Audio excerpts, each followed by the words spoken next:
एक समय की बात है। मोहनदास नाम का एक आदमी था।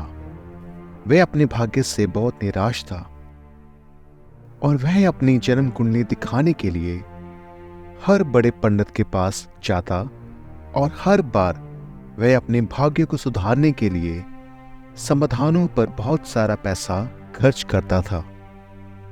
एक दिन वह पेड़ के नीचे बैठा था कि अचानक एक गुरु का सिख उसके पास आया और उससे पूछा कि क्या हुआ, तुम इतने परेशान क्यों हो। उसने उत्तर दिया, मैं जो भी काम करता हूं हमेशा असफल रहता हूं। मैंने अच्छे समय के लिए हर संभव प्रयास किया लेकिन हर चीज व्यर्थ रही। सिख ने उसे कहा कि अगर तुम्हें सुख प्राप्त करना है तो अमृतसर में गुरु रामदास जी के पास जाओ। मोहनदास को यह सुनकर बहुत सुकून मिला और वो तुरंत अमृतसर के लिए रवाना हो गया। गुरु जी की शोभा और संगत को देखकर मोहनदास को लगा कि वह सिखों के महान पंडित होंगे।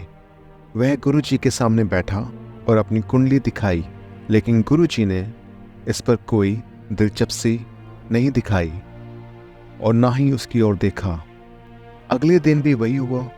ऐसे 4 से 5 बार हुआ। अब मोहनदास थक चुका था और अपने मन में प्राण त्यागने की सोच रहा था। अचानक उसे वही सिख दोबारा मिला और बोला, मोहनदास जी, क्या आपका दुर्भाग्य सौभाग्य में बदला कि नहीं। मोहनदास जी बोले, मैं कितना अभागा हूँ। गुरु जी सुनना तो दूर, वह तो मेरी तरफ देखते भी नहीं। सिख ने बोला, इस बार जब जाओगे तो पहले गुरु जी के आगे अरदास करना।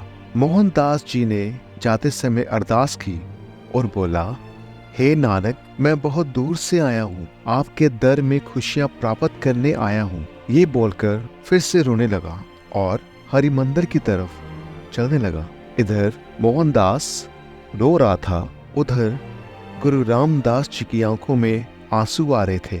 एक सिख ने पूछा, गुरु जी, आपकी आंखों में आंसू क्यों आ रहे हैं। तो गुरु जी ने कहा, मोहनदास आ रहा है। तो सिख ने कहा, वो तो पहले भी आया था, तो ऐसा क्या हुआ कि आपकी आंखों में से जल बाहर आ रहा है।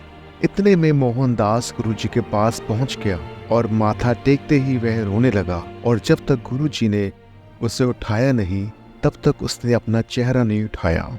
तो गुरु जी ने कहा, सिखा, तुम पूछ रहे थे ना, इस बार ऐसा क्या हो गया। इस बार मोहनदास अकेला नहीं आया, अपने साथ गुरु नानक देव जी को, गुरु अंगद देव जी को और गुरु अमरदास जी को भी साथ लाया है।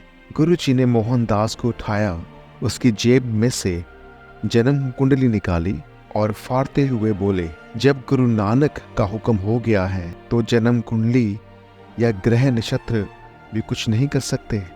आपका दुर्भाग्य सौभाग्य में तभी परिवर्तन हो गया था मोहनदास जी, जब आप पहली बार संगत में आए थे और जब आपने सच्चे दिल से अरदास की तो उस पर गुरु नानक देव जी की, गुरु अंगद देव जी की और गुरु अमरदास जी की अपनी कृपा की मोहर लगा दी।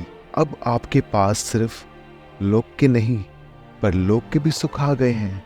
जो इंसान सच्चे मन से अपने गुरु के आगे सच्चे दिल से अरदास करता है तो गुरु नानक उसकी पुकार जरूर सुनता है। वाहिगुरु वाहिगुरु। सब नानक है, सब नानक है।